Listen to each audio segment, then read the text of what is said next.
Olá, seja muito bem-vindo, muito bem-vinda a mais esse Therapcast e nós vamos continuar a leitura do livro Aceitação Radical.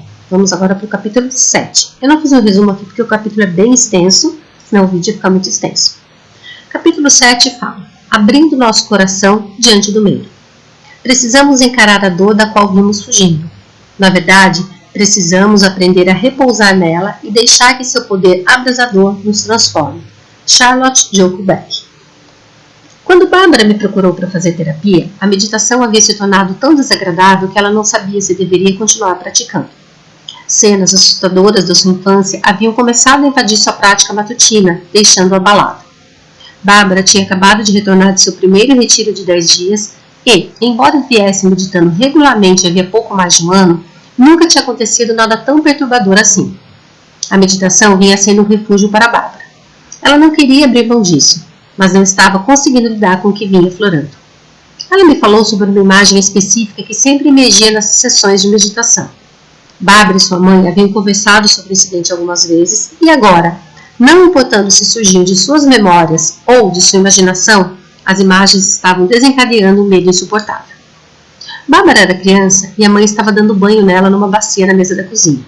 Ela ouvia chapinhar da água e a mãe cantarolando baixinho. As duas estavam entretidas, se amando. De repente, o pai chegou, bêbado e raivoso, berrando com a esposa. Você só consegue pensar nisso, o bebê isso, o bebê aquilo. Não passou pela sua cabeça que eu poderia chegar em casa depois de dar duro o dia inteiro e estar com fome? Empurrando a mãe para o lado, ele pegou Bárbara e mergulhou a cabeça dela na água. Ela sentia as mãos grandes dele pressionando seus ombros e sua cabeça sentiu puro pânico de estar se afogando. A mãe de Bárbara gritou, não, e correu para salvá-la. Envolveu o bebê numa toalha e, segurando firme, disse em voz baixa, o jantar vai estar pronto em poucos minutos. Suas mãos tremiam violentamente ao vestir a filha. Bárbara estava sozinha em seu mundo, choramingando, quase imóvel. Seu interlúdio pacífico havia sido destroçado num instante.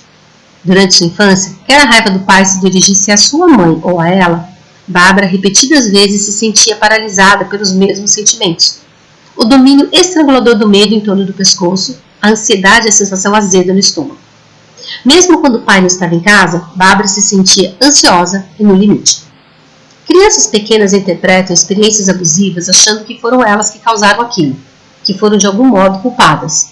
Bárbara cresceu supondo que provocava os acessos imprevisíveis do pai. Quando ele começava subitamente a berrar com ela, Bárbara pensava, o que eu fiz de errado agora? Subjacente a isso estava a crença. Sou uma pessoa ruim. Sou muito ruim, por isso ele me odeia. Bem depois de as ondas de terror baixarem, Bárbara ainda sentiu uma sensação naufragante de vergonha que a fazia querer se deitar e se enrolar sob os cobertores. Quando chegou à adolescência, sua sensação mais persistente de si mesma era de uma pessoa desajustada, impotente, assustada e totalmente sozinha. Como adulta, Bárbara teve sucesso em ocultar seus temores dos olhos do mundo. Era considerada por todos altamente capaz e responsável. Nem mesmo seus amigos sabiam que ela vivia em constante medo de ofender alguém sem querer, de cometer um erro, de fazer algo que despertasse a raiva de alguém. Sabiam apenas que ela era uma ouvinte maravilhosa e se sentiam revigorados em sua companhia. Encorajada pelos amigos a seguir uma carreira com base nessas qualidades, Bárbara decidiu fazer mestrado em educação e se tornar orientadora pedagógica de alunos do ensino médio. Embora ficasse nervosa com adolescentes, esperava poder lhes oferecer um tipo de apoio que lhe faltara em sua adolescência. Durante seu primeiro semestre na universidade, Bárbara conheceu Randy, um estudante de negócios. De cara, Randy adorou. Ela era tímida e carinhosa e parecia precisar de cuidados. Ao observá-la lidando com suas sobrinhas ou com uma amiga em dificuldade, ele decidiu que queria passar a vida com ela. Para Bárbara, Randy era um homem perfeito, atencioso e gentil, não ameaçador. Foram morar juntos durante a faculdade e se casaram alguns meses depois de se formar. Pouco depois, Bárbara foi contratada como orientadora pedagógica em uma pequena escola suburbana do ensino médio. Não levou muito tempo para perceber que não era espirituosa ou descontraída como os outros orientadores e que os alunos raramente paravam só para conversar. Quando aqueles que eram designados vinham, o medo de fazer algo errado a deixava rígida e distante. Encontros com os pais eram ainda piores. A ansiedade pelo próprio desempenho fazia com que tudo que dissesse soasse como um comentário sobre suas habilidades pessoais. Não sei o que fazer com ela, dito por um pai ou mãe, se traduzia na cabeça de Bárbara em por que você não conseguiu nos orientar melhor? Ou Ele tem péssimos hábitos de estudo, significava. Você poderia orientá-lo melhor em relação aos estudos. Seu estômago se revirava e o nó na garganta crescia, tanto que ela mal conseguia falar. Bárbara me contou que tentar manter seus temores à distância se assemelhava a trancar uma matilha de cães ferozes no porão. Quanto mais tempo permanecessem presos, mais famintos ficavam. Inevitavelmente, acabariam arrombando a porta e invadindo a casa. O que vinha agora ocorrendo durante a meditação tinha acontecido esporadicamente por anos. Cada vez que o medo assumiu o controle, ela sentia que os cães estavam destruindo cada quarto, cada armário, cada canto e que não podia fazer nada para detê-los. Às vezes, eles se soltavam antes do amanhecer. Deitada na cama, a forma escura do quarto, pendurada na parede, em frente lentamente ganhava foco. Amedrontada, ela parecia que estava acordada. Ah, meu Deus, daqui a algumas horas vou ter que enfrentar mais um dia. Como podia continuar fingindo que sabia o que estava fazendo no trabalho? Outras pessoas conseguiam dar conta de empregos em horário integral, jantares com os sogros ou festinhas da empresa, sem serem inundadas de apreensão. Para Bárbara, tudo parecia difícil. Às vezes os cães irrompiam depois que ela e Randy faziam amor. Eles ficavam deitados juntos e era tão gostoso quando ele acariciava os cabelos dela. Então, subitamente, o medo surgia. Quando algo parecia tão maravilhoso, ela estava prestes a ser pega de surpresa. O medo aumentava enquanto sua mente começava a inventar histórias. Talvez ele se impedie comigo, se canse dos meus medos, talvez queira me deixar. Com medo, Bárbara se encolhia e chorava. Randy se aconchegava a ela, tentando confortá-la, sem entender o que estava acontecendo. Eu encontro com frequência clientes e alunos de meditação que lutam contra o medo. Alguns, como Bárbara, sentem-se esmagados e às vezes paralisados por ele. Outros podem não ter sido abertamente traumatizados, mas, ao se conscientizarem mais, percebem como o medo controla sua vida. Todos temos cães negligenciados e famintos no porão. Se cometemos um erro, os cães dilaceram qualquer sensação de competência que possamos ter. Se alguém se zanga conosco, subitamente os cães estão ali, ameaçando desmantelar nosso mundo. Se nos sentimos rejeitados ou traídos, os cães nos convencem de que ninguém jamais nos amará. Quando o medo assume o controle, somos envolvidos no que chamo de transe do medo. Ao ficarmos tensos em antecipação que pode dar errado, nosso coração e nossa mente se contraem. Esquecemos que existem pessoas que se importam conosco e nossa capacidade de nos sentirmos abertos e generosos. Aprisionados no transe, experimentamos a vida pelo filtro do medo. Embora toda dor física e emocional seja desagradável, a do medo às vezes parece insuportável. Quando somos dominados pelo medo, nada mais existe. Nossa sensação mais contraída e dolorosa do eu é associada a sentimentos oriundos de histórias de medo, às nossas formas de resistir ao medo. Mas esse transe começa a perder seu poder sobre nós ao acolhermos as sensações brutas do medo com aceitação radical. Tal aceitação é profundamente libertadora. Quando aprendemos a dizer sim ao medo, nos reconectamos com a plenitude de ser, o coração e a consciência que foram encobertos pela contração do medo. Há algum tempo, eu, Adriana, comecei a praticar aceitação radical de uma outra forma. Eu consagro a medicina da ayahuasca e em muitas vivências a ayahuasca me falava assim: envia amor para esse sentimento. Porque a ayahuasca, ela nos abre, né, a nossa consciência, expande a nossa consciência e a gente se depara com a gente mesmo ali. Então muitas vezes surgiram medos ou outros sentimentos considerados ruins e a medicina sempre me falava: envia amor, que não deixa de ser uma forma de aceitação. E quanto mais eu ia enviando amor, mais aquele sentimento acabava diminuindo, perdendo a sua força, como Tara diz aqui no livro. Vamos entrar então no que é o medo. Quem não sabe o que é sentir medo?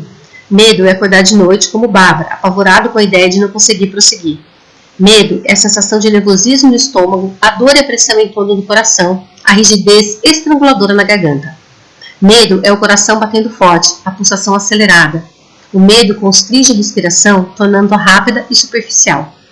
O medo nos convence de que estamos em perigo e depois obriga a nossa mente a interpretar o que está ocorrendo e descobrir o que fazer urgentemente. O medo assume o controle da nossa mente com histórias sobre o que vai dar errado.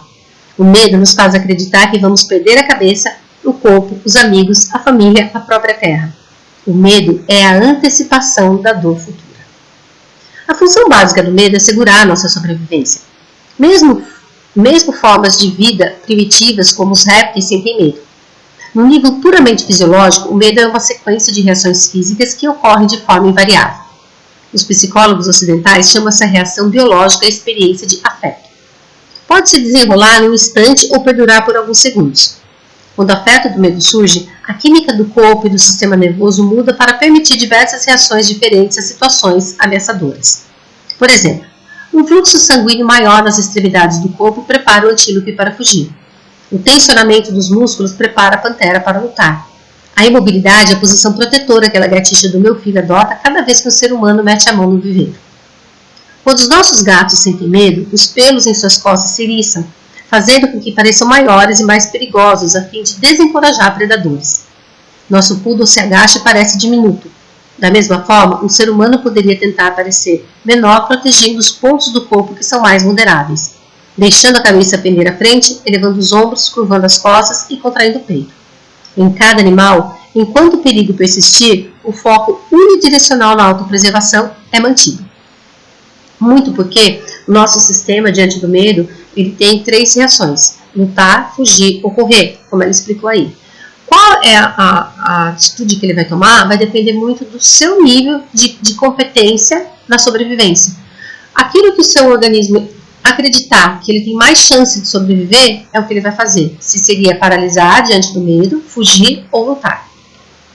Somente nos mamíferos, a cognição e a memória interagem com o afeto para criar a emoção do medo. Também, como parte de nosso equipamento de sobrevivência, a emoção do medo é moldada pelas experiências acumuladas da nossa experiência pessoal. O afeto do medo que surge em resposta à nossa experiência imediata combina-se com as lembranças de eventos passados associados e os afetos que essas desencadeiam. É o que Joe Dispenza chama o passado familiar. O nosso cérebro, nesse momento, ele vai lá no passado, no nosso passado familiar, pega todas as histórias que são compatíveis ou parecidas com a história e calcula um futuro previsível. Então, ele chama de passado familiar para a gente calcular um futuro previsível. Por isso, às vezes, nos aterrorizamos com coisas que não parecem perigosas a outras pessoas. Embora o próprio afeto do medo dure poucos segundos, a emoção do medo persiste enquanto o afeto continuar sendo estimulado por pensamentos e lembranças assustadoras. A emoção do medo nos alerta para a possibilidade de feedback negativo se não dedicarmos mais tempo a uma redação para a aula ou ao relatório que estejamos preparando para o trabalho. A emoção do medo nos informa que, se não prestarmos mais atenção no nosso casamento, poderemos acabar divorciados e solitários. A reação mais complexa ao perigo entra em ação quando avaliamos se devemos ou não buscar assistência médica para a dor no nosso peito. A emoção do medo surge diante de qualquer ameaça ao nosso bem-estar, seja físico, emocional, mental ou espiritual. Pode nos orientar a responder de forma saudável ou, como cada um de nós já sentiu, nos aprisionar no transe do medo. A causa real do medo nem sempre é evidente. Minha ansiedade, quando surge, se associa ao que estiver ocorrendo mais imediatamente na minha vida. Posso estar na fila do supermercado com medo de não conseguir cumprir as demais tarefas porque estou desperdiçando tempo precioso. Posso ter sintomas iniciais de um resfriado e ficar com medo de que, caso piore, eu precise cancelar clientes ou deixar de ministrar minha aula de meditação semanal. Posso estar ajudando meu filho no trabalho escolar e temer que, se ele não completar a tarefa de forma criativa e ponderada, sua nota caia, reduzindo suas opções da escolha de faculdade. Quaisquer que sejam as circunstâncias externas, minha mente enrijece. Quando faço uma pausa em dar o que está realmente me incomodando, percebo que, em cada situação, estou prevendo a perda de algo que julgo essencial à minha vida e à minha felicidade. Aqui, o que eu explico muito para os meus alunos e clientes é que existem 2 tipos de medo. O medo real, que é como ela explica aqui, é o nosso medo, o medo de um perigo real mesmo. Por exemplo, se eu tenho medo de aranha, eu vejo uma aranha na minha frente, meu corpo vai se preparar para sobreviver e assim por diante. E o medo imaginário, que é aquele medo, como ela falou, o medo de perder, o medo da perda, que é onde o nosso cérebro ele vai do passado para trazer para o futuro também. Então, é o medo que eu penso, nossa, e se eu encontrar uma aranha? E se isso? E se aquilo? Que é o que eu chamo de medo imaginário. Ele é bem primo da ansiedade, então ele nos gera ansiedade. Mas por quê? Porque mesmo sendo um medo imaginário, nosso cérebro não sabe a real diferença entre o que é real e o que é imaginário. Então, toda vez que eu tenho medo imaginário, o organismo físico ele vai se preparar para lutar, fugir ou correr, como se estivesse um medo real à minha frente. A perda derradeira, subjacente a todas aquelas pequenas perdas de que sinto medo, é a perda da própria vida. Então, a raiz do nosso medo é o nosso apego à existência, a nossa aversão à deterioração e à morte. Estamos sempre encarando a morte de uma forma ou de outra. Sei que meus pais estão envelhecendo e um dia virá o aviso de que o fim está próximo. Meu filho, o centro do meu universo vai se formar no colégio e sair de casa. Pessoas em minha vida estão perdendo a memória e as capacidades físicas. Meu corpo está perceptivelmente envelhecendo, ficando cansado e dolorido. A vida é frágil e a perda está em toda parte. Esse medo da separação da vida que adoro, o medo da morte, está por baixo de todos os outros temores. No entanto, sem nosso medo não seríamos capazes de permanecer vivos ou de prosperar. O problema é, a emoção do medo muitas vezes surge fora de hora. Mesmo quando não existe uma ameaça imediata, nosso corpo pode permanecer rígido e em guarda, e nossa mente focada no que poderia dar errado. O que eu falo aqui é o medo imaginário. E se isso acontecer, ou quando isso acontecer? É quando nós ficamos devaneando e imaginando.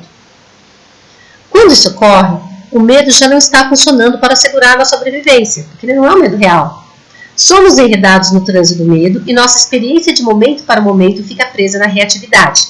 Gastamos tempo e energia defendendo nossa vida em vez de vivê-la plenamente, porque nós ficamos imaginando. Presos no trânsito do medo. Ficamos presos no trânsito do medo quando a emoção do medo se torna o pilar da nossa identidade e limita a nossa capacidade de viver plenamente. O trânsito do medo geralmente começa na infância, quando sentimos medo no relacionamento com os nossos entes queridos. Talvez nosso choro no meio da noite tenha frustrado nossa mãe exausta. Quando a víamos fazendo cara feia e ouvíamos seu tom estridente, nos sentíamos inseguros com a pessoa com quem mais contávamos para nossa segurança. Nossos braços enrijeciam, nossa garganta se contraía, nossos batimentos cardíacos disparavam. Essa reação física de medo diante da desaprovação pode ter ocorrido repetidamente nos nossos primeiros anos de vida. Talvez tenhamos tentado algo novo, vestir as roupas sozinhos, mas no avesso. Talvez tenhamos derrubado um copo de suco de uva no tapete da sala. Quando viajamos com a família para visitar a vovó, talvez tenhamos molhado a cama na primeira noite. Cada vez que o olhar reprovador e o tom de frustração de nossa mãe se voltavam para nós, sentíamos a mesma reação em cadeia de medo no corpo. Embora o corpo de uma criança costume ser relaxado e flexível, se experiências de medo forem constantes através de anos, ela adquire enrijecimento crônico. Os ombros podem se tornar permanentemente nodosos e elevados, e a cabeça pende para frente, as costas ficam encurvadas, o peito afunda. Em vez de uma reação temporária ao perigo, ela desenvolve uma armadura permanente. Nas palavras de Tupunga, nos tornamos uma pilha de músculos tensos defendendo nossa existência. Muitas vezes nem reconhecemos essa armadura, de tão familiar que ela nos parece, mas a vemos nos outros. E, quando estamos meditando, podemos sentir em nós mesmos a rigidez, as áreas que não sentimos nada. O transe do medo não apenas cria uma contração habitual no corpo, nossa mente também fica aprisionada em padrões rígidos. A concentração que antes servia para reagirmos a ameaças reais se torna obsessão. Nossa mente, ao fazer associações com experiências passadas, produz histórias incessantes, lembrando-nos das coisas ruins que poderiam acontecer e criando estratégias para evitá-las. Através do egotizar, o eu assume um papel central nessas histórias. Algo terrível está prestes a ocorrer comigo. Estou impotente, estou sozinho. Preciso fazer algo para me salvar. Nossa mente busca urgentemente controlar a situação, procurando a causa do problema. Apontamos o dedo para os outros ou para nós mesmos. Como sentia Bárbara, o medo da raiva do pai era aumentado pela sensação de que a maldade dela o tornara tão malvado com ela. Poderíamos imaginar que inevitavelmente arruinaremos as coisas para nós e os outros, ou, presos na impotência e da vitimização, que os outros sempre arruinarão as coisas para nós. Nos dois casos, nossas histórias nos contam que estamos em apuros e precisamos nos manter em guarda. Sentimentos e histórias de indignidade e vergonha são talvez os elementos mais constantes no transe do medo. Quando acreditamos que algo está errado conosco, ficamos convencidos que corremos perigo. Nossa vergonha alimenta o medo permanente e nosso medo alimenta mais vergonha. O próprio fato de sentirmos medo parece provar que somos fracassados ou incapazes. Quando estamos aprisionados no transe, ser medroso e mau parece definir quem somos. A ansiedade do nosso corpo, as histórias, a maneira como inventamos desculpas, recuamos ou atacamos, tudo isso torna o eu ainda mais real para nós. O transe do medo é sustentado por nossas estratégias para evitar sentir medo. Podemos aprender a mentir se isso nos proteger da raiva de alguém. A partir para o ataque se isso der uma injeção temporária de poder e segurança. A tentar ser bons se isso nos protege da rejeição. A estratégia básica de Bárbara como adulta era se afastar de situações sociais incômodas. Evitava ir à cafeteria do trabalho, por exemplo. Se estivesse com outros professores e orientadores em uma reunião sem participar de bate-papo casual, ela paralisava. Para se sentir segura, ela era um camundongo, obediente, quieta, quase invisível. O mesmo ocorria fora do trabalho. Randy encorajava acompanhá-la aos jantares com amigos, sair para dançar ou ir à igreja com ele, mas Bárbara geralmente recusava. Com frequência ele optava por ficar em casa com ela, mas às vezes, quando ele saía sozinho, o medo assumia uma forma diferente. Algo inesperado estava fadado a acontecer. Cansado dela, Randy chegaria em casa dizendo que não amava mais ou sofreria um acidente fatal. Quando Randy chegava, fiel e no horário, e tentava abraçá-la, Bárbara enriquecia a voz interior e lhe dizia: ele só está fingindo que se importa. E ela não conseguia revelar como se sentia vulnerável. Era mais seguro se proteger permanecendo calada. Quando estamos no trânsito do medo, o resto do mundo passa a segundo plano. Como as lentes de uma câmera, nossa atenção se estreita para focar exclusivamente o primeiro plano de nossas histórias e nos esforços para nos sentirmos mais seguros. Podemos estar almoçando com uma amiga ou conversando com um colega do trabalho, mas se suas preocupações e seus sucessos estão fora do campo do que realmente importa para nós. Por outro lado, quando nos relacionamos com eles em termos de como afeta o nosso nível de medo, existe algo que vem a oferecer: aprovação, conforto, companhia, que possa nos aliviar? Eles pioram nossa sensação em relação a nós mesmos? Eles veem que estamos com medo? Estamos seguros com eles? Vivemos em nosso mundinho ameaçado. Como estamos reagindo ao acúmulo de dor do passado, nossas reações são desproporcionais ao que está acontecendo no momento. Quando alguém nos critica, retrocedemos no tempo em que não temos acesso à nossa compreensão adulta. Então nos sentimos como uma criança impotente, sozinha e aterrorizada. Perdemos a carteira, por exemplo, ou nos atrasamos para o compromisso e sentimos como se o mundo estivesse acabando. Nossa reação exagerada é mais uma humilhação. A última coisa que queremos é que os outros saibam como a nossa vida é dominada pelos cães em nosso porão. Se os outros virem que estamos com medo, tememos parecer repulsivos. Alguém de quem sente pena, que não respeitam ou com quem não querem amizade. Mas, ao fingirmos estar bem, afundamos ainda mais na sensação de estar separados, sozinhos e ameaçados. Como o trânsito do medo surge da sensação de estar tolhido nos relacionamentos, continuamos nos sentindo fundamentalmente inseguros até começarmos a sentir junto a outros um pouco de amor e da compreensão de que precisávamos quando crianças. O primeiro passo para achar uma sensação básica de segurança é descobrir nossa conexão com os outros. Ao começarmos a confiar na realidade do pertencimento, a opressão do medo perde a força.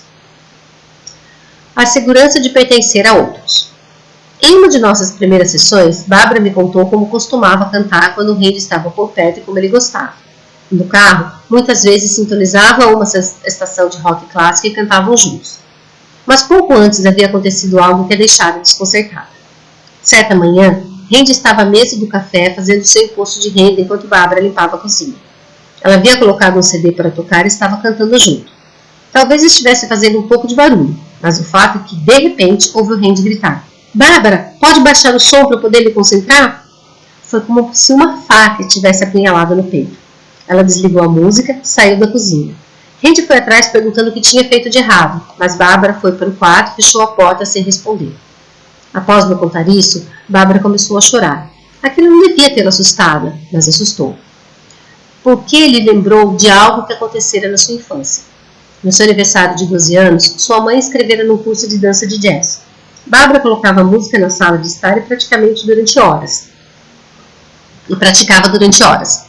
Numa tarde de sábado, a música subitamente parou e a voz beligerante do pai arrancou do seu devaneio. Ela não via que estava perturbando sua paz? Deveria aprender a ter o mínimo de consideração ao sair de casa. Ela ficou paralisada. Depois foi para o seu quarto. Quando aquilo aconteceu pela segunda vez, ela abandonou a dança. Randy era bem diferente do seu pai, mas ela se sentiu tolhida da mesma forma. Talvez parasse de cantar, tal como tinha parado de dançar. Perguntei a Bárbara se ela poderia se permitir sentir no corpo o medo que sentia naquela manhã com Randy. Ela disse que sentiu a garganta rígida e que seu coração batia alto. O que esse medo quer ou precisa de você, Bárbara? Ela fechou os olhos, após um momento respondeu: Meu medo quer saber se pode ficar aqui. Perguntei gentilmente: Então, você permite que seu medo esteja aqui agora? Quando ela sentiu, sugeri que comunicasse aquilo ao seu medo. Bárbara ficou calada por alguns segundos. Respirou fundo e devagar algumas vezes. Notei que seus ombros relaxavam a cada vez que exalava o ar. Assim que mandei a mensagem dizendo: eu aceito você. O medo se esvaziou um pouco, como um balão. Ok, fique com ele. Poderia perguntar ao medo o que ele teme? Bárbara pensou por um momento e não respondeu, e então respondeu com uma voz desanimada: que não mereço Randy, que ele é bom demais para mim. Encorajei a rotular aquilo como um pensamento e lembrar que os pensamentos não são uma verdade. Bárbara e eu continuamos explorando como ela poderia usar melhor a meditação como uma ferramenta para encarar seus medos em vez de ser dominada por eles. Perguntei se ficaria à vontade praticando atenção plena comigo. Enquanto eu observasse sua experiência, ela poderia dizer em voz alta o que percebesse e, ocasionalmente, eu poderia fazer perguntas para orientá-la a aprofundar sua atenção. Bárbara se empolgou com a ideia e nas semanas seguintes entremeamos nossa terapia pela conversa com essa prática de atenção plena. Apoiada por minha presença, Bárbara começou testemunhando o medo bruto que controlava sua vida. Quando sentia medo no corpo, notava que a garganta enrijecia e a voz ficava mais alta e fina. Passou a perceber os pensamentos que não paravam de prever o que poderia dar errado. Bárbara observou que, junto com aqueles pensamentos, tinha uma sensação de afundamento no corpo e um estado de espírito de derrota e desesperança. Às vezes, somavam imagens ou pensamentos tão assustadores que interrompíamos a prática de atenção plena e só conversávamos. Eu observei nesses momentos que o olhar de Bárbara se fixava no piso. Quando mencionei isso, ela reconheceu que era difícil olhar nos meus olhos quando sentia tanto medo. Após um mês dessa dinâmica, Bárbara contou que estava sentindo uma mudança. Quando estou aqui com você, Tara, não é que os cães famintos vão embora, mas eles não parecem tão perigosos. Acho que, com o apoio de alguém, me sinto segura para abrir um pouquinho a porta e dar uma espiada no medo. Falei que não entendia como ela se sentia, e é mais fácil encarar a crueleza descontrolada do medo quando não nos sentimos sozinhos. Na verdade, o que perpetua o medo é a horrível dor do isolamento. Como Bárbara contava com outra mente para ajudá-la a reconhecer o trânsito do medo, podia estar plenamente atenta e não se sentir tão em risco de ser subjugada. Quando nos sentimos isolados e aterrorizados, podemos preparar o terreno para praticar a aceitação radical, buscando primeiro a segurança básica do relacionamento. Bárbara fez bem em buscar apoio quando estava esmagada pelo medo. A maioria de nós é vítima do medo ocasionalmente e ocasionalmente busca ajuda que pode ser muito útil. Ao enfrentarmos um medo intenso, precisamos ser lembrados de que fazemos parte de algo maior do que nosso eu assustado. No porto seguro do pertencimento, junto a outros, podemos começar a descobrir o refúgio de paz que reside dentro do nosso ser. Tomar refúgio, descobrindo a fonte interna de segurança e pertencimento. Bárbara encontrou segurança e refúgio em nossas sessões, mas era uma segurança que dependia de algo externo. Ainda que a conexão com os outros seja essencial no caminho espiritual, a liberdade genuína só surge quando nossa experiência de pertencimento acha suas raízes lá no fundo de nós. A prática budista de tomar refúgio desperta e cultiva essa experiência interna de segurança e pertencimento. No budismo, os 3 refúgios fundamentais são o Buda, nossa natureza desperta, o Dharma, o caminho, e a Sangha, a comunidade dos aspirantes espirituais. Nesses refúgios encontramos a segurança e paz genuínas. Neles descobrimos um lugar onde repousar nossa vulnerabilidade humana e um refúgio para o despertar do nosso coração e nossa mente. Em seu abrigo podemos encarar e despertar do transe do medo. Na prática formal de tomar refúgio, recitamos 3 vezes. Eu tomo refúgio no Buda, eu tomo refúgio no Dharma, eu tomo refúgio na Sangha. Embora exista uma forma, não se trata de um ritual vazio ou mecânico. A cada repetição, nos permitimos nos abrir mais à experiência viva por trás das palavras. Ao fazer isso, a prática leva ao aprofundamento da nossa fé. Quanto mais plenamente nos abrimos a cada refúgio e o habitamos, mais confiamos em nosso coração e nossa consciência. Ao nos refugiarmos, aprendemos a confiar no desenrolar da nossa vida. O refúgio do Buda pode ser realizado em vários níveis, e podemos escolher a forma mais significativa para o nosso temperamento. Podemos tomar refúgio no Buda histórico, o ser humano que alcançou a iluminação sob a árvore Bodhi 2.500 anos atrás. Quando o Buda encontrou Mara, sentiu medo, a mesma contração na garganta, no peito e na barriga. a mesma aceleração que todos nós sentimos quando o medo atinge nosso coração. Ao enfrentar de bom grado o medo com atenção plena, o Buda descobriu o destemor, a consciência aberta e clara que reconhece o surgimento e o desaparecimento do medo sem se contrair e identificar-se com ele. Tomar refúgio na verdade do despertar do Buda pode nos inspirar em nosso caminho rumo ao destemor. Aqueles que são devotos por natureza poderiam buscar segurança e refúgio no espírito vivo, no coração e na mente despertos do Buda. Assim como fazemos ao orar para Cristo ou Nossa Senhora, podemos tomar refúgio em um ser ou uma presença que se importa com o nosso sofrimento. Ao tomar esse primeiro refúgio, às vezes eu digo, eu tomo refúgio no amado. E me entrego ao que sinto com a infinitude da compaixão. Quando estou sentindo medo, entrego-o ao amado.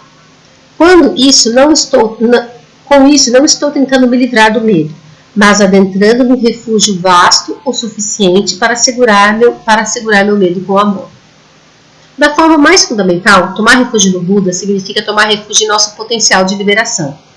Para embarcar num caminho espiritual, precisamos da fé em nosso coração e nossa mente tem o potencial para despertar. O verdadeiro poder da história do Buda, o poder que manteve viva por todos esses séculos, repousa no fato de demonstrar que é possível para cada um de nós. Acreditamos tão facilmente em histórias limitadoras sobre nós que esquecemos que a nossa natureza Buda, é consciente e amorosa. Quando tomamos refúgio no Buda, estamos nos refugiando da mesma capacidade de consciência que despertou Siddhartha sob a árvore Bodhi. Nós também podemos alcançar a bênção da liberdade. Também podemos nos tornar destemidos. Depois de tomar refúgio no amado, volto a minha atenção para dentro, dizendo, eu tomo refúgio nesse coração-mente ao despertar.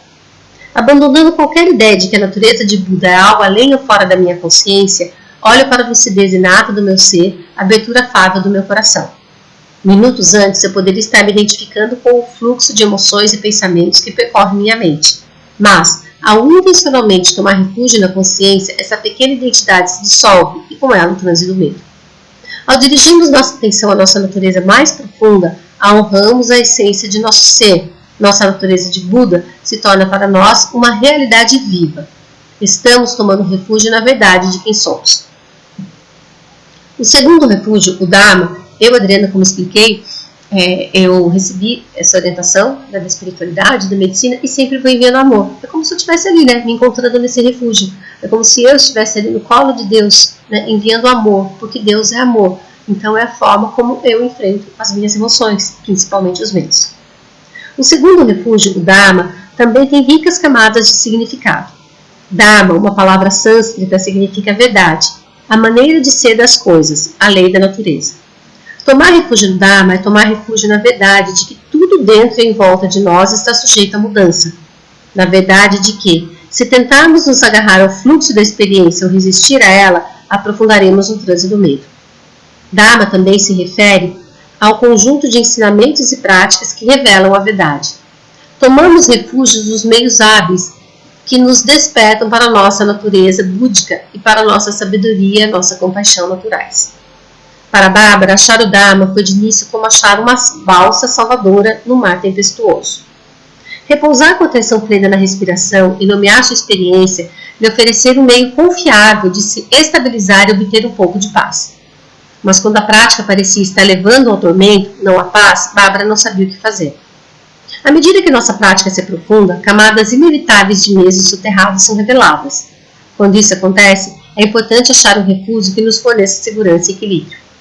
Às vezes o caminho sensato é buscar ajuda, como fez Bárbara. Outras vezes, o ideal é pôr de lado a prática de Vipassana e cultivar a bondade amorosa por nós e pelos outros. Como Bárbara vem entender, o Dharma não é um conjunto rígido de regras ou práticas. Quando tomamos refúgio no Dharma, nos refugiamos em qualquer forma de atenção que nos ajude a despertar do transe do medo e a perceber nossa verdadeira natureza. Como eu falei, a técnica de enviar amor, de acolher e de olhar. Eu uso muito com os meus clientes a técnica do olhar para o medo. Toda vez que nós olhamos para a emoção, ela já acaba diminuindo. E quando você olha com amor, mais ainda. Porque as emoções são mensageiras, elas batem em nossa porta com uma mensagem. E o medo é uma das emoções que ele sempre quer nos proteger. Então, para olhar para esse medo, a respirar desse medo. Inclusive, aqui no meu canal existe um desafio para vencer o medo. E uma das meditações é justamente sobre isso. É simplesmente você respirar nesse sentimento de medo. Como o Dharma é a lei da natureza, comungar com o mundo natural também é um meio de tomar o refúgio do Dharma. Quando me sento às margens do rio Potomac, observo o turbilhão da corrente, quando me apoio num grande sicomoro e sinto que a vida continuará além da minha, entendo intuitivamente como minha existência é vívida, dinâmica, vazia de qualquer eu sólido. Ao sentirmos nosso pertencimento aos ritmos naturais da vida, a ilusão de estar separado e ameaçado começa a se dissolver. Ela explica, né, que no começo é um dos medos que a gente tem, né, desse vazio, de estar separado. Outros livros falam sobre isso também. E quando a gente se conecta com a natureza e se percebe parte dessa natureza, o medo vai se dissolvendo também. É como se a gente fosse uma peça fundamental e única ali na natureza. O terceiro refúgio é a Sangha. Durante a vida do Buda, ele ensinou que a Sangha, a comunidade dos monges e monjas, era um apoio essencial no caminho do despertar espiritual. Tradicionalmente, a Sangha designa todos aqueles que percorrem o caminho do Dharma, o caminho da liberdade espiritual. Eles também acordavam no meio da noite sentindo medo e solidão. Eles também sentiam o medo abalador da perda e a certeza aterrorizante da morte. Quando sabemos que outros antes de nós romperam os padrões dolorosos do medo, temos mais fé que também poderemos despertar. Quando comparecemos a um retiro de meditação, nossos colegas praticantes e professores são a Sangha que oferece segurança e apoio quando enfrentamos o nosso medo. À medida que o budismo foi sendo integrado ao Ocidente, o significado de Sangha passou a incluir todos os nossos contemporâneos, que, de várias maneiras, buscam conscientemente o caminho da iluminação. Somos acolhidos pela Sangha quando fazemos terapia individual ou quando um amigo próximo permite que sejamos vulneráveis e reais. Tomar refúgio na Sangha nos lembra que estamos em boa companhia. Fazemos parte de todos que anseiam por despertar de nós, de todos que buscam os ensinamentos e práticas que levam à paz verdadeira. Uma pastora, conhecida minha, que mora em Washington, D.C., contou que, desde os ataques terroristas de 11 de setembro, tem medo de deixar em casa sua filha de 6 anos quando viaja, achando que uma delas pode ser morta enquanto estiverem distantes uma da outra. Atormentada antes de partir para um retiro de meditação de 1 semana, ela achou refúgio em uma Sangha grande o suficiente para acolher seus temores. Quando imagino todas as outras mães do mundo que adoram seus filhos e neste momento temem ver a vida deles, meu coração se sente diferente. Ela me escreveu. O medo continua ali, porém mais profundo é o sentimento de dor compartilhada e de compaixão. Estamos enfrentando juntas a possibilidade de uma perda imensurável. Se seu medo o havia isolado, levando-o a se sentir vulnerável, quando se tornou nosso medo, já não sentiu mais sozinho. A compaixão que surgiu em seu coração foi bem maior. Ao tornar o refúgio da Sangha, das mães que tanto amam seus filhos, ela despertou para o que os taoístas denominam o escudo invencível do cuidado, a segurança de habitar no coração. Gosto de tomar refúgio na Sangha, me lembrando das pessoas que amo, permitindo que sentimentos de calor humano e ternura preencham meu corpo, meu coração e minha mente. Esses sentimentos viscerais de união impregnam minhas demais reflexões quando trago à mente aqueles em que não estou fisicamente tão próxima, e depois todos os seres vivos em toda parte. Quando me sinto ansiosa, isolada ou sensível, tomar refúgio na Sangha dessa forma suaviza meu coração e diminui o poder do transe. Às vezes posso até pensar no meu cão, e quando meu coração se sente confortado com o nosso vínculo, me abrir gradualmente ao sentimento de comunhão com os outros. Um dos 3 refúgios pode ser mais acessível e revigorante para você do que o outro, pois nossos medos e necessidades tomam formas muito diferentes dependendo da pessoa. Podemos começar por aquele com o qual sentimos mais afinidade natural e, à medida que surgem sentimentos de segurança e conexão, nos abrir mais facilmente aos outros. O Buda, o Dharma e a Sangha estão interligados. Cada um naturalmente apoia, envolve e se desdobra nos outros. Como acontece com qualquer prática espiritual, desenvolver uma sensação genuína de refúgio pode levar tempo. Com o passar dos anos, tomar refúgio alimenta uma fé profunda e libertadora em nosso pertencimento. O Buda ensinou que nosso medo é grande, mas ainda maior a verdade da nossa independência. Tomar refúgio transforma nosso relacionamento com o medo. Quando sentimos a segurança do pertencimento, podemos começar a encarar o medo com aceitação radical. Meditação e medicação. Eu estava confiante em que Barbara, em seu desespero, com o tempo se libertaria do domínio doloroso do medo através da terapia e meditação. No entanto, algumas pessoas, por mais que tentem, precisam de algo adicional para ter segurança e trazer seu medo a um nível controlável. Seja por conta de um trauma ou de uma predisposição genética, a química cerebral e o sistema nervoso de certas pessoas levam a níveis de medo intoleráveis. Para elas, medicamentos prescritos contra a depressão e a ansiedade pode ser uma ajuda extra e às vezes crucial para que consigam confiar nos outros e realizar suas práticas espirituais. O uso de antidepressivos por pessoas que praticam meditação é um tema controverso. Já ouvi de alunos a pergunta: se eu tomo Prozac, não é mesmo que desistir? Não estou admitindo que a meditação não funciona? Aqueles que foram aconselhados por um médico a levar em conta a medicação que me abordam, perturbados, temendo ficar dependentes e nunca mais funcionar sem ela. Alguns querem saber se tomar remédios não prejudica o despertar espiritual.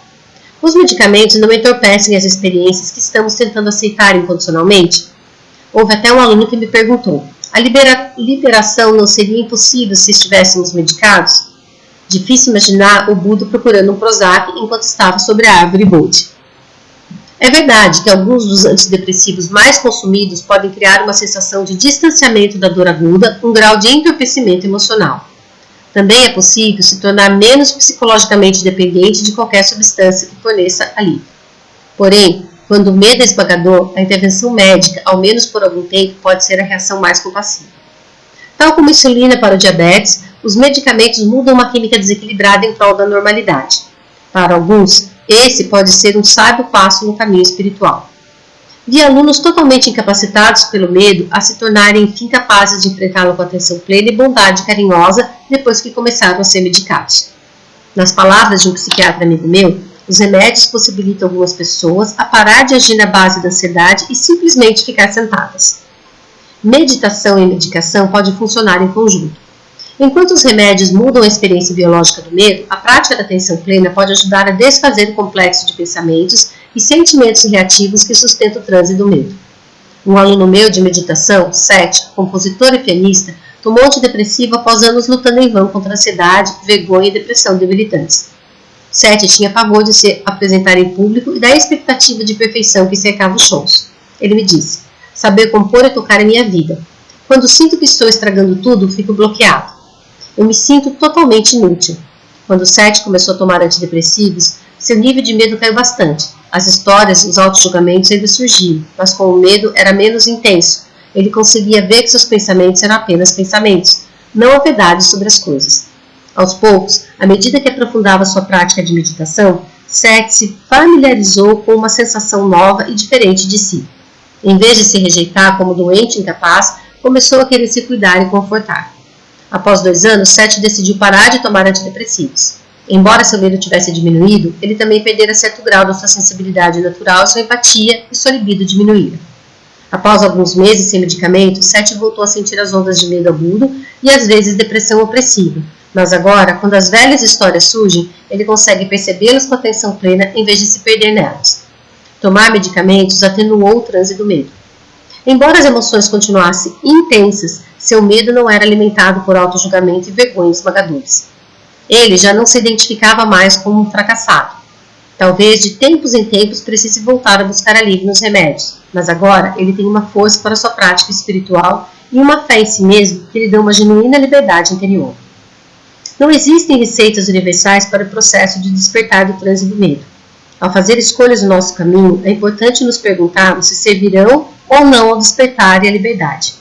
As melhores respostas são encontradas quando olhamos honestamente para a nossa intenção. Qual é a nossa intenção ao fazer terapia? Ao tomar remédios ou praticar um estilo específico de meditação? Estamos usando medicamentos como meio de escapar de relacionamentos dolorosos ou responsabilidades indesejadas? Pretendemos realmente encarar e aceitar o medo? Nossas escolhas estão nos ajudando a relaxar e ser mais gentis? Na busca de caminhos para a segurança, podemos fazer a nós mesmos essas perguntas e então testar para ver como funciona. Tratar essas memórias, através do processo de reconstrução de memória, pode ajudar muito, porque quando a gente faz isso, a gente vai nas memórias de dor, nas memórias traumáticas e acaba fazendo uma liberação dessa memória. Porque toda emoção, como eu falei, ela tem uma função, ela traz o aprendizado e fica também uma necessidade da criança que não foi atendida. Quando nós vamos até essa memória raiz que a gente chama, essa memória original, e a gente trabalha nisso, liberando e entregando a necessidade da criança, fica muito mais fácil também e pode ajudar. ampliando as lentes da atenção, abrindo espaço para o medo. Com a ajuda de terapia, Bárbara conseguiu voltar a meditar sozinha em casa. Ela aprendeu que, quando batia o medo, podia tomar refúgio ou praticar a bondade amorosa.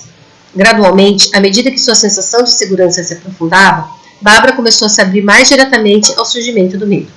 Enquanto isso, continuamos enfrentando seu medo juntas em nossa sessão. Um dia, Bárbara chegou ao meu consultório pálida e com ar cansado. Vinha tendo dificuldade para dormir, contou. Uma das alunas que ela orientava, Marte, havia se envolvido com drogas e estava para ser expulsa da escola. Bárbara tinha começado a temer os encontros com ela 2 vezes por semana. Marte era soturna e fechada e Bárbara não sabia como ajudá-la a se abrir. Cada encontro fazia com que Bárbara se sentisse mais incompetente. Bárbara tinha a voz tensa, as mãos fechadas. A ansiedade havia reduzido tanto seu foco que ela não tinha acesso à intuição e ao calor humano naturais que lhe permitiam estar presente e se abrir com Marte. Eu sabia que, se ela conseguisse ampliar as lentes da sua atenção, sua perspectiva maior faria toda a diferença. Ela conseguia acolher a própria ansiedade e sofrimento de Marte com compaixão. Pedi que fechasse os olhos e imaginasse um próximo encontro com Marte. Imediatamente ela enrijeceu. Tente se visualizar sentada num banco de praça, sugeri. Simplesmente nomeie qualquer experiência que surja, diga um oi amigável e convide para sentar ao seu lado. Bárbara concordou. Sinto uma pressão no meu peito. Meu estômago parece todo retorcido. Ok, estão sentados comigo. Após uma pausa, ela acrescentou. Uma voz está me dizendo, você não vai conseguir, você nunca vai melhorar. Eu lembrei a ela, apenas diga oi a isso também e convide a sentar. Após um tempo em silêncio, perguntei o que estava acontecendo. Com uma breve risada, ela respondeu. Os medos estão todos ao meu lado do banco, mas pelo menos não estão em cima de mim. Tenho espaço para respirar. Eu encorajei a ir em frente, respirar fundo, relaxar as mãos e liberar qualquer tensão que sentisse. Agora, sentada ali no banco da praça, você consegue ampliar sua atenção e incluir os sons ao redor? Observe a vastidão do céu estendendo em todas as direções e continue ouvindo os sons que surgem e desaparecem nessa abertura. Com os medos ainda ao seu lado, sua mente consegue se unificar com esse grande espaço no céu? O rosto de Bárbara se suavizou e ela respirou fundo, assentindo devagar e ela disse. O medo continua lá, mas agora parece muito menor. Encorajei Bárbara a relaxar naquele espaço suave e desperto que envolvia e acomodava seu medo. Apenas deixe o medo fluir na consciência. No final da sessão, Bárbara era capaz de imaginar uma conversa com Marte, sentir a ansiedade subindo no peito e deixar que se desenredasse e começasse a se dissolver na consciência. Para prestar atenção no medo, é preciso estar aberto e desperto. Como Bárbara sentiu, abrir sua mente lhe permitiu estar presente sem constrição. Estar desperta permitiu que ela reconhecesse e sentisse plenamente o que vinha surgindo. Esses 2 aspectos da atenção plena são essenciais para ampliar as lentes. Se não permanecemos despertos, a amplitude pode se tornar um distanciamento. Podemos buscar abertura como uma forma de evitar o medo em vez de acolhê-lo com atenção plena. Quando nos relacionamos com medo, não com medo, nossa impressão de quem somos começa a mudar. Em vez de sermos um eu tenso e conturbado, reconectamos com nossa consciência naturalmente espaçosa. Em vez de sermos aprisionados em nossas experiências e definidos por elas, reconhecemos-las com uma certeza fugaz de pensamentos e sentimentos. Como nossa mente está acostumada a ficar contraída, ampliar as lentes requer prática regular. Enquanto cultivamos essa abertura luminosa pela meditação da atenção plena, podemos também usar uma ferramenta de ampliar as lentes como Bárbara viria descobrir bem no meio das circunstâncias desafiadoras. Marte chegou atrasada à sessão seguinte de aconselhamento. Sentando-se diante de Bárbara, ela disse, isso é perda de tempo. Ninguém se importa comigo, nem aqui, nem mesmo em outro lugar. Procurando desesperadamente algo certo para dizer, Bárbara ficou olhando para Marte, consciente da onda crescente de pânico no corpo. De repente, percebeu que em sua mente havia assinalado pânico, dito oi para ela e colocado no banco da praça para o seu lado. Então, espontaneamente, imaginou Marte no banco da praça também. Respirando fundo, olhou pela janela atrás de Marte e, ao ver o céu, lembrou-se daquele vasto espaço de consciência. Estava acomodando o seu medo, o tic-tac do relógio e as cores vivas do pôster de Van Gogh na parede da sala. Poderia conter Marte também. Naqueles breves momentos, a mente de Bárbara havia sido libertada do medo dominante de falhar. Voltou sua atenção para Marte novamente, viu uma pessoa confusa e magoada sentada à sua frente. O coração de Bárbara se encheu de ternura. Como uma abertura que surpreendeu ambas, ela pediu: Marty, por favor, me conte o que está acontecendo. Marty começou a chorar, suas palavras saindo entre soluços. Eu sinto muito, sinto muito. Estou estragando tudo, para todo mundo. Bárbara se aproximou mais de Marty e, embora se sentisse um pouco desajeitada, pôs a mão suavemente no ombro da garota. Tudo bem, querida, murmurou num tom reconfortante. Está tudo bem, as coisas vão se ajeitar. Ao abrir as lentes da consciência o suficiente para se relacionar com seu medo, Bárbara havia aberto também espaço para Marty. Ao cultivar a aceitação radical do medo, vemos repetidamente como as asas da atenção plena e da compaixão estão interligadas. Para Bárbara, ampliar as lentes e criar uma presença plenamente atenta deram origem ao seu caminho natural. Ampliar as lentes torna possível uma presença plena e acolhedora. Imagine a diferença entre um bando de garanhões selvagens presos num pequeno curral e esses mesmos cavalos galopando pelas superfícies abertas. Essa é a diferença entre ver a vida com o foco estreito e ampliar as lentes para uma visão mais ampla. Quando o nosso campo de consciência é aberto e vasto, existe espaço suficiente para os garanhões do medo levantarem poeira ao galopar. Quando estou meditando e percebo uma forte influência do medo, costumo dedicar alguns minutos a ampliar as lentes. Mas, depois que crio um pequeno espaço físico e mental, a única forma de aprofundar uma presença engajada é sentir diretamente o medo. Caso contrário, o conforto de me sentir espaçosa poderia me tentar evitar as sensações desagradáveis da minha experiência imediata. Estar genuinamente despertos em meio ao medo exige a disposição de contatar ativamente as sensações de medo. Chamo essa forma intencional de se relacionar com o medo de abraçar o medo. Abraçar o medo. Numa história didática popular, um homem que está sendo perseguido por um tigre e salta de um penhasco na tentativa de escapar. Felizmente, uma árvore na encosta do penhasco amortece sua queda. Pendurado por um braço, o tigre rodando em cima, rochas pontiagudas, centenas de metros abaixo, o homem berra desesperado. Socorro, alguém me ajude! Uma voz responde, sim. O homem grita, Deus, Deus é você? De novo, sim.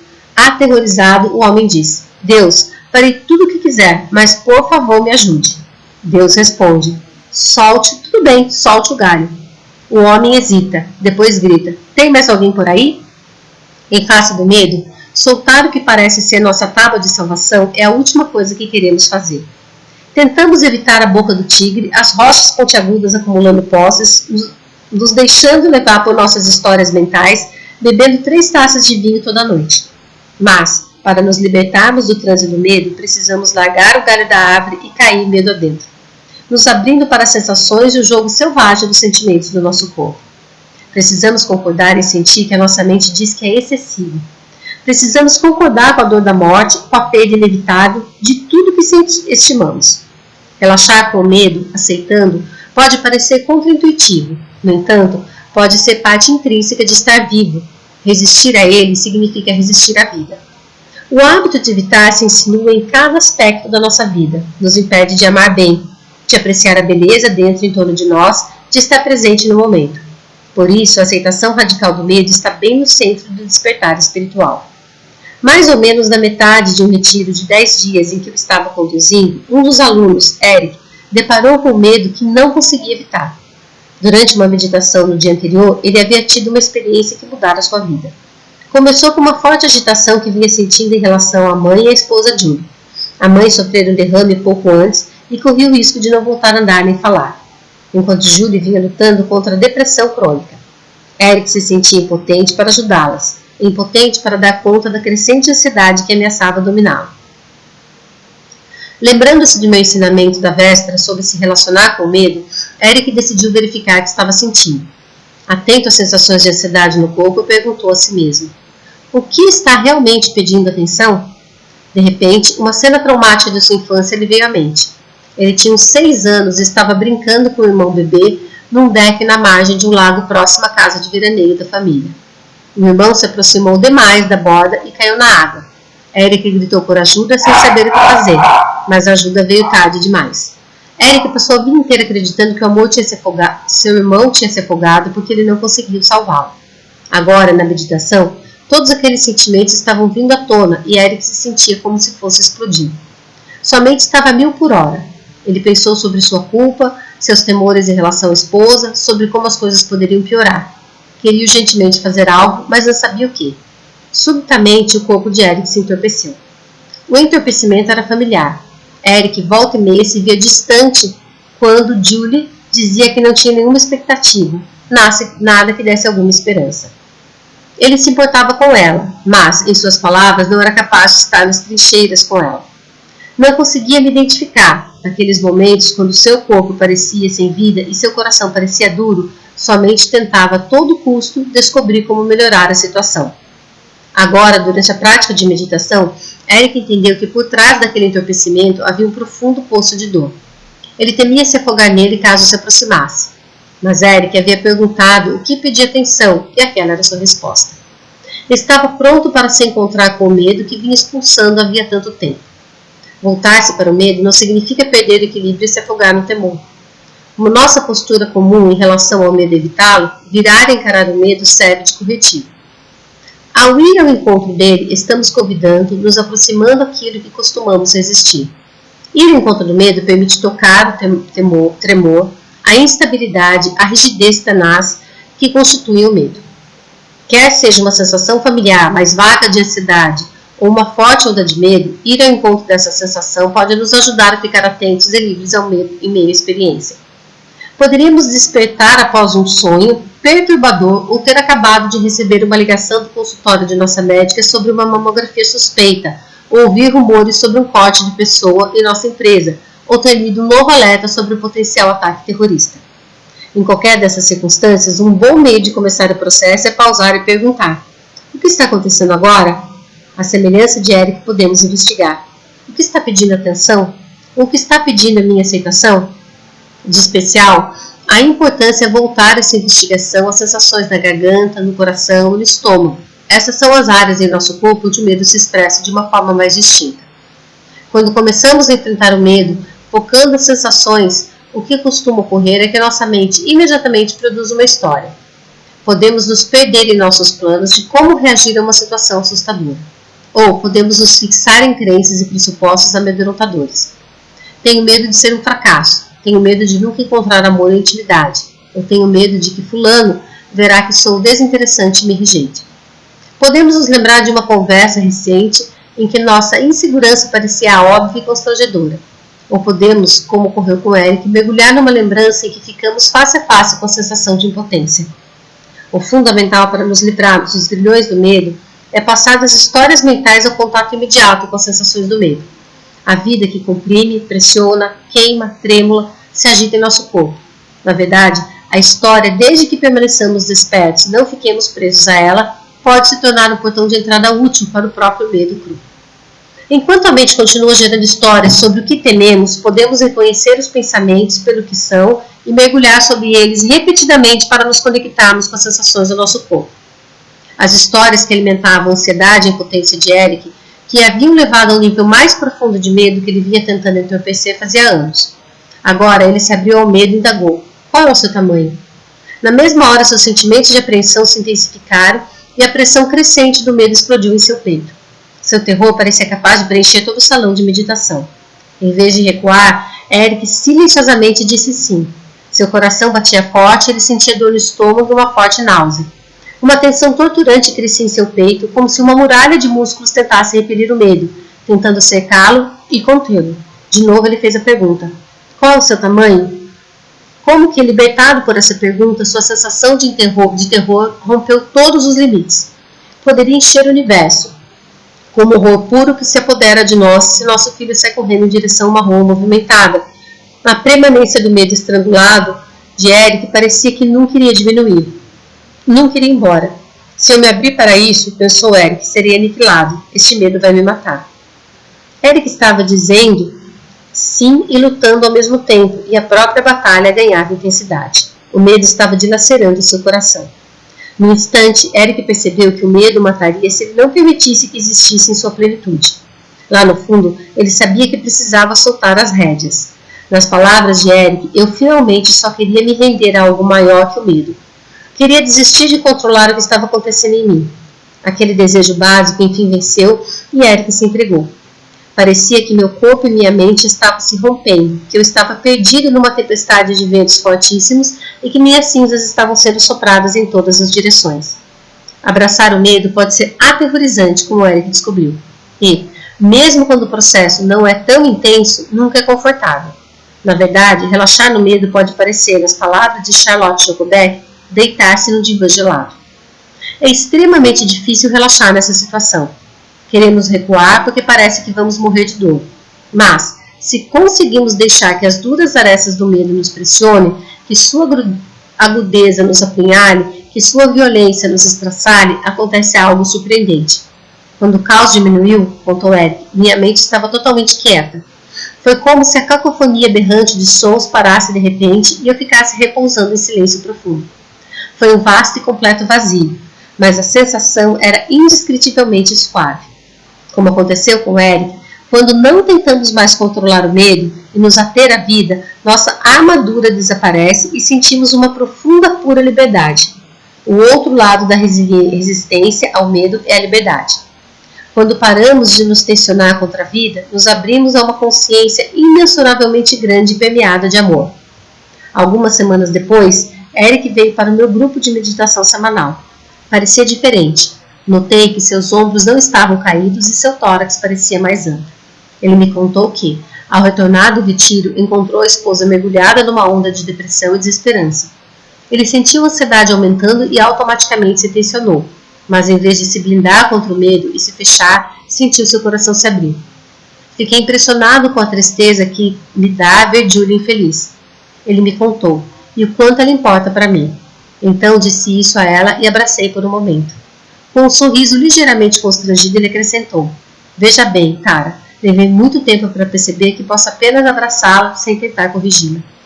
Eric havia descoberto sua capacidade de permanecer aberto e gentil em face da ansiedade em vez de repelir. Quando surge o trânsito do medo, em vez de nos enredarmos na preocupação e procurar algo para comer, em vez de nos ocuparmos e tentar corrigir as coisas, podemos optar por ir ao encontro do medo. Naturalmente, existem ocasiões em que o medo é forte demais e não nos sentimos seguros para nos envolvermos com ele. Se estamos nos sentindo contraídos e pequenos, talvez precisemos primeiro ampliar as lentes da consciência antes de levar nossa atenção plena para o medo. Mas, naqueles momentos em que conseguimos corajosamente deitar no divã gelado do medo e experimentar suas arestas aguçadas, somos conduzidos ao amor e à consciência que estão além do alcance do medo. O dom do medo.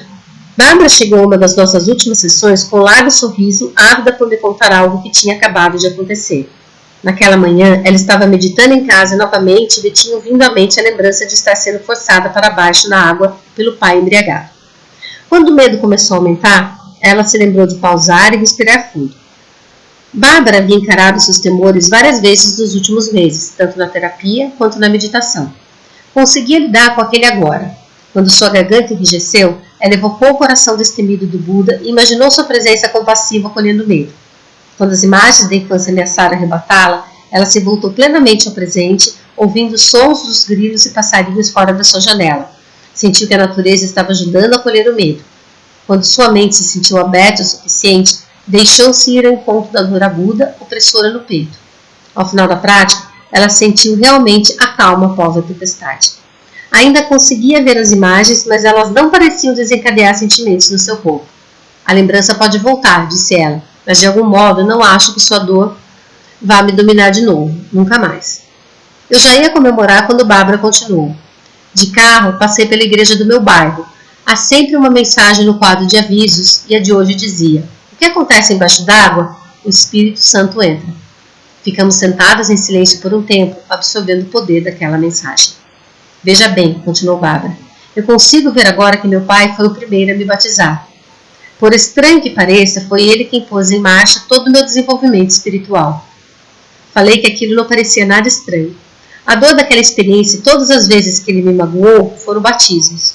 Despertar em você uma profunda vontade de paz, de amor, uma vontade que guiou você no caminho espiritual. Ela sentiu devagar os olhos marejados. É verdade. Talvez esse desejo seja a voz do Espírito Santo, e estou enfim aprendendo a ouvir com mais atenção. Antes de ir embora naquele dia, deixei claro que respeitava muito sua dedicação à prática espiritual. É preciso ter coragem para ouvir profundamente e foi o que você fez.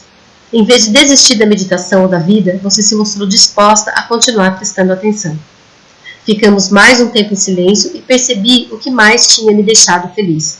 Ao encarar o medo, você se abriu para um amor tão grande que conteve seu lado amedrontado. Quando ficamos face a face com o medo e a dor da nossa psique, estamos no portão de entrada para uma tremenda renovação e liberdade. Nossa natureza mais profunda é a consciência, e quando habitamos plenamente, amamos livremente e somos íntegros. Tal é o poder da aceitação radical. Quando paramos de combater a energia que estava envolvida no medo, ele naturalmente se solta no mar ilimitado da consciência. Quanto mais despertamos das garras do medo, mais radiante e livre se torna o nosso coração. Vários meses após encerrarmos a terapia, encontrei Bárbara no workshop de meditação de um dia inteiro que estava ministrando. Durante o intervalo para o almoço, ela veio me mostrar algo. Era um folheto que achara numa academia de dança. Bárbara havia se matriculado no curso de jazz de 10 semanas. Além disso, ela e Randy haviam começado a fazer aulas de swing juntos. No fim de semana anterior, ela me contou, eles tiveram bons momentos ao visitar os pais dela. Eu sabia que Bárbara havia se aproximado do pai depois de ingressar nos Alcoólicos Anônimos e que sua mãe era uma nova pessoa. Além disso, a presença de Randy ali sempre fazia com que ela se sentisse segura. Mas daquela vez, uma verdadeira revolução havia ocorrido. Depois que os 4 terminaram de jantar, Bárbara foi até a sala de estar e pôs para tocar uma gravação da aula de dança. Acompanhados de uma banda alta e alegre, ela e Randy deram uma demonstração viva dos passos que tinham acabado de aprender. Os pais dela bateram palmas e depois insistiram em tentar os passos. A certa altura, seu pai disse a ela: Barbie, você dançava quando era pequena. Você era boa. Por que parou? Ela sorriu e não respondeu. Por dentro, sentiu uma pontada de tristeza e dor de não ter sido compreendida. Mas seus velhos temores já não impediam de dançar, e aquilo fez com que nascesse um raio de esperança dentro dela. Não é só dança, Tara, disse Bárbara. É tudo. Sinto que minha vida está à minha frente e estou livre para vivê-la. Nosso verdadeiro refúgio. Enquanto estivermos vivos, sentiremos medo. É uma parte intrínseca da nossa constituição, tão natural como um dia de frio intenso no inverno ou os ventos que quebram os galhos de árvores. Se resistirmos ao medo ou a colocarmos de lado, perdemos uma grande oportunidade de despertar. Rilke escreve: Ó noites de angústia, por que não me ajoelhei mais fundo para aceitar vocês? Inconsoláveis irmãs, rendendo-me, perdendo-me em seus cabelos soltos? Como desperdiçamos nossas horas de dor?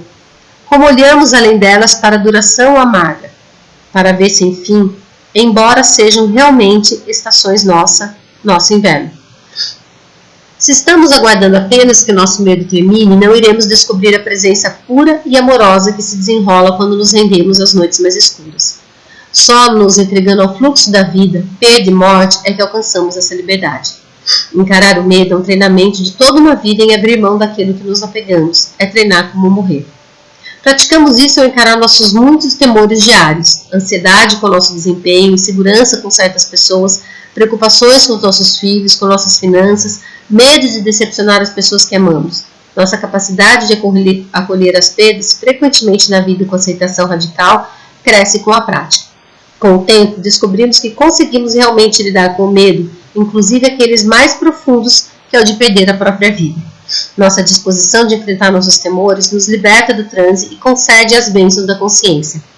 Soltamos as camadas mais profundas e sutis da resistência até não restar nada que resistir, até só restar a consciência desperta e aberta. Esse é o refúgio que tem espaço para a vida e para a morte. Nessa consciência radiante e imutável podemos, nas palavras de Rilke, incluir a morte, toda a morte. Podemos incluí-la gentilmente no coração e não nos recusar a continuar vivendo. A aceitação radical do medo nos conduz a essa fonte de toda a liberdade, a esse derradeiro refúgio que é o nosso verdadeiro lar.